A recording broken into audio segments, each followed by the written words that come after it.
Halo mkuu. Vipi? Bwana tayari yule kijana nimempata. Vipi kuhusu mzigo? Na mzigo tayari nimeupata tayari. Na vipi kazi imekamilika vizuri? Nimekamilisha kazi yako kabisa. Okay, fanyeni muondoke haraka.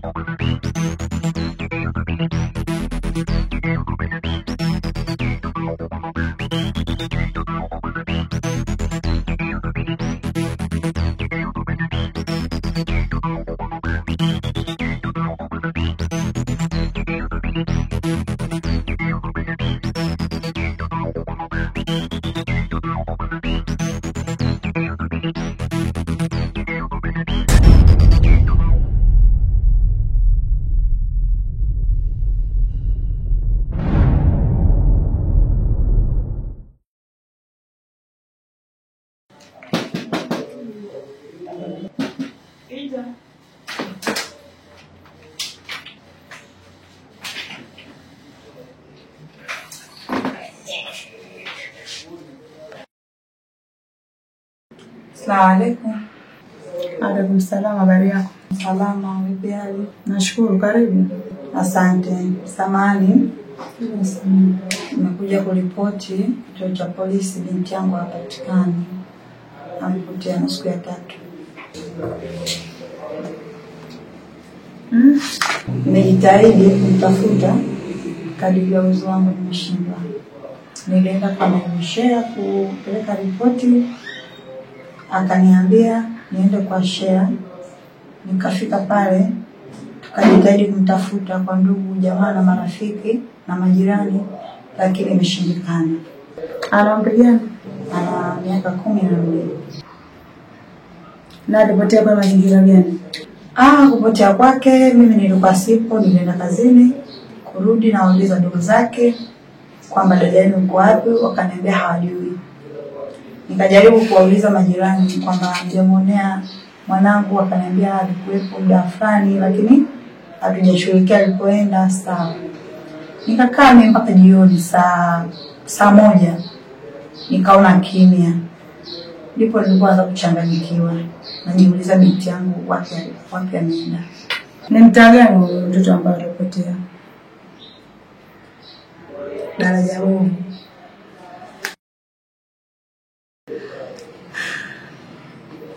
Sasa nimelipokea na nimelisikia. Kama jeshi la polisi tutafanya kazi. Nashukuru. Usijali dadangu, sawa? Sawa. Haya ni majukumu yetu.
Ndizi bei gani?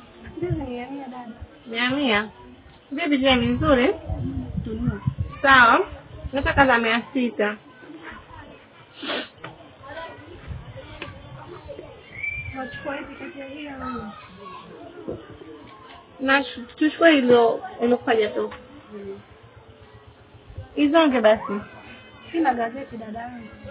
Nisikilize dadangu, sorry kama nitakukwaza. Mwanadamu anatakiwa kutembeza biashara au mtu aliyekuwa katika mazingira sahihi, basi anatakiwa kutembeza katika mfuko ama kigazeti, kwa sababu utaponizongea inakuwa ni sara kwa watu. Pili, inakuwa nini? Unaepusha mengine.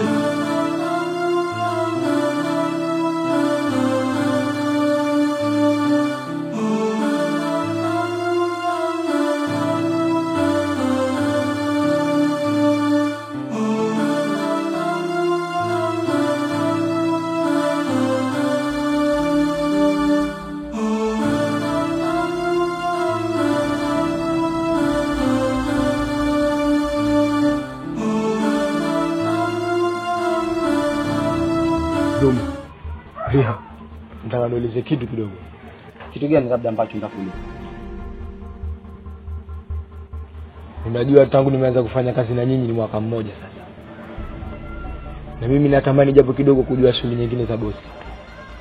Ukiachana hizi zinazofanya sisi kila siku. Alafu sasa huyu ni mtago karibu sana. Hivi wewe unajielewa kweli? Yaani sasa tayari nataka kuuliza maswali kijinga, si ndio?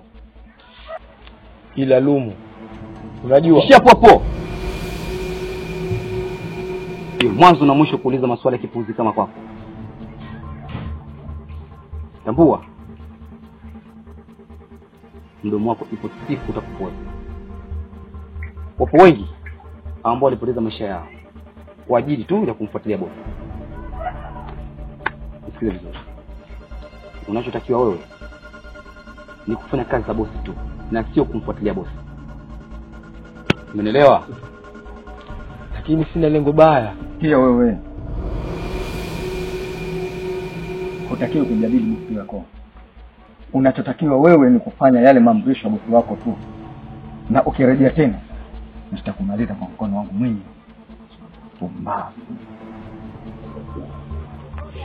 Umeelewa? Sawa. Nimeelewa.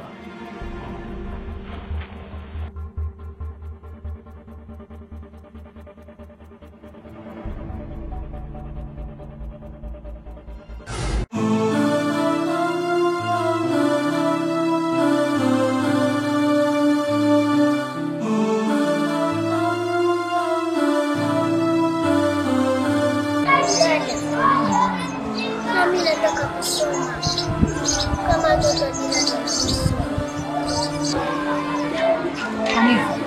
Unaona hapa nafanya biashara. Nimebakiza pesa chache sana ili nikupeleke na wewe shule. Tutaondokana na hii haza mdogo wangu. Nikupeleka shule itakuwa nikitoka nikaenda katika mihangaiko yangu. Nakuja kukuchukua shule. Nirudi nyumbani. Hanifa mdogo wangu. Nisione kama vile nakutesa. Hatuna baba. Hatuna mama. Mimi ndo baba yako.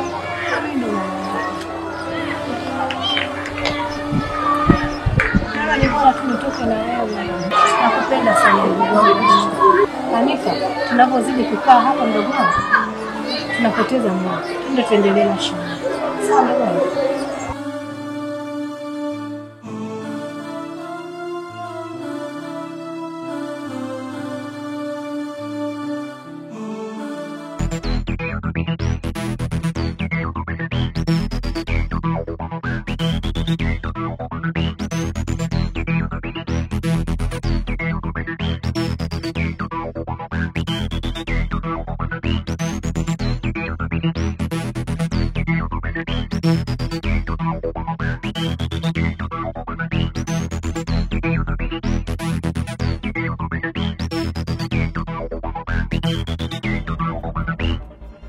Leo unauza nini?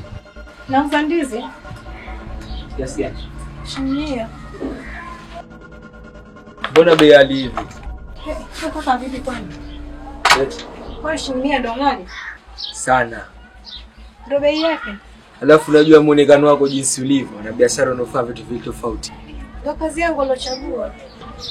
Unajua mtoto mzuri kama wewe. Kaka samahani, kwani shida yako ndizi, shida yako nini? Wote wawili kwa sababu ndizi ni zako na wewe utakuwa na kwako.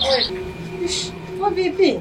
Si unamuona hata mdogo wako jinsi alivyo. Mungu kamuumba mashallah. Kaka samahani. Tena kwa mdogo wangu shika dabu yako na uchungu. Wewe unanisukuma unijua mimi nani? Upisha hapa. Walio angalia sura zao zilivyo. Mbwa nyinyi. Kwenda zako huko. Na mkome. Sura nyeusi fi. Kama lami.